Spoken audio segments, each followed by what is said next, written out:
After 9 years, we're all still wondering how one of the biggest shows in TV history is going to roll the dice one last time. So today, we're going to dig into one really compelling theory for how it could all end. Let's dive in and deconstruct the anatomy of this epic and, completely fictional finale for Stranger Things. So this whole theory frames the ending as the final campaign. And that really gets to the heart of it, doesn't it? It poses the one question that matters. In this version of the story, after a whole decade of adventure, would the Dungeon Masters, the Duffer Brothers, actually stick the landing? I mean, you have to remember, the weight of expectation was just massive. For 9 years, the show built this incredible universe of sprawling mysteries. In this final season, it had to provide satisfying answers for all of them. That is no small feat. And to pull that off, you're looking at one of the biggest budgets in television history, somewhere between $400 and $480 million. Now, that kind of money doesn't just buy you mind-blowing special effects. It buys pressure, a whole lot of it. And the biggest pressure point of all was finally answering the show's central mystery. So let's start right there, with the biggest mystery of them all, the one at the very heart of Hawkins. What is the truth about the Upside Down? For years, we've all debated this, right? Was it just some dark reflection of our world, a dimension Vecna created? Or was it something else entirely? A really satisfying finale would have to give us a definitive answer to the most foundational question of the entire series. And in this theoretical finale, the answer would come with an absolute bombshell of a line from, who else but Dustin Henderson. You hear that, and you just know it's a total paradigm shift. It throws out years of fan theories in a single sentence. So here's the new reality, according to this theory. After finding Dr. Brenner's old journals, Dustin would realize the Upside Down isn't another dimension at all. It's a wormhole, an interdimensional bridge that's literally ripping through space-time. It was never a place you go to, it was just a dangerous path to somewhere else. And what's on the other side of that bridge? Well, Dustin would coin a new term for it, pulled straight from a D&D manual: the Abyss. This is the source dimension, the true home of the Mind Flayers, the Demogorgons, the whole hive mind. It's where Vecna was banished, and it's where all the trouble really truly began. Okay, so with this brand new understanding of the threat, the team would need one final epic plan. This theory calls it Operation Beanstalk, their endgame for saving Hawkins and, the world. But before they could face the end of the world, they'd have to face themselves.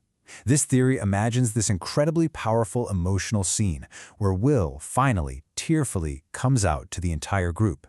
It's a moment that would ground this huge epic finale in the personal, human stakes that have always been the show's real strength. And that emotional honesty would just keep rolling. Facing what they think is certain death, Jonathan gives Nancy an unproposal, freeing them both from a relationship that was kind of holding them back. It's an ending, yeah, but a necessary one. It lets them move forward as friends. So with all that emotional baggage cleared, they can focus on Steve Harrington's plan. And it is brilliant in its simplicity. Stage 1 is the lure. Just let Vecna do the heavy lifting and keep merging the dimensions. Stage 2 is wait. You bide your time until the worlds get close enough for Hawkins' radio tower to actually poke through. And then Stage 3, ambush. 11 hits Vecna in his mind while the rest of the party blows the physical bridge to smithereens. The plan is basically a pincer movement across reality itself. You've got a mindscape battle and a physical battle happening at the exact same time. They're using Vecna's own power against him, letting him pull the worlds together just enough to make himself totally vulnerable. But here's where this theory throws in a secret, gut-wrenching twist. 8 would reveal to 11 that just killing their brother, Henry, isn't going to be enough. To truly, finally end Brenner's cycle of violence, the only way is for them to go down with the bridge. And in this quiet, heartbreaking moment that no one else sees, 11 agrees to the pact. So this secret pact sets the stage for what would be a really complex and emotionally ambiguous resolution. This is what the theory calls the storyteller's ending. And so, it looks like it all ends in tragedy. After the final battle, as that bridge between worlds collapses, 11 would fulfill her pact. She stays behind. She just vanishes. And the audience would be left to believe she made the ultimate sacrifice. And this is the moment that would just hang in the air. We'd see the sacrifice, we'd feel that loss, but is that really the whole story? See, the story wouldn't end there. In a proposed epilogue, we flash forward 18 months later. Mike is leading one last D&D campaign, and his narration offers another possibility. This is the core of the storyteller's ending. It's not about what's true. It's about the story Mike needs to believe to move on. Here's Mike's version of events.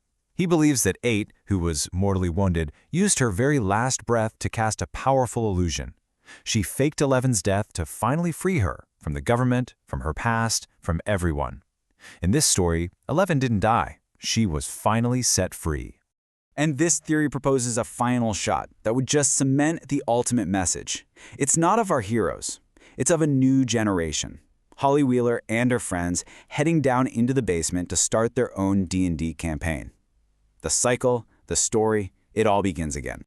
Ultimately, this proposed ending gives us closure, not by answering every single question, but by staying true to the show's emotional core. It was never just about the monsters, was it? The real legacy of Hawkins isn't the trauma they endured, but the magic of a story shared between friends. Which leaves us with one final thought to chew on. By giving us, the audience, an ambiguous, hopeful ending, giving us the power to keep telling the story ourselves, would this have been the ending that we, the players, truly deserved?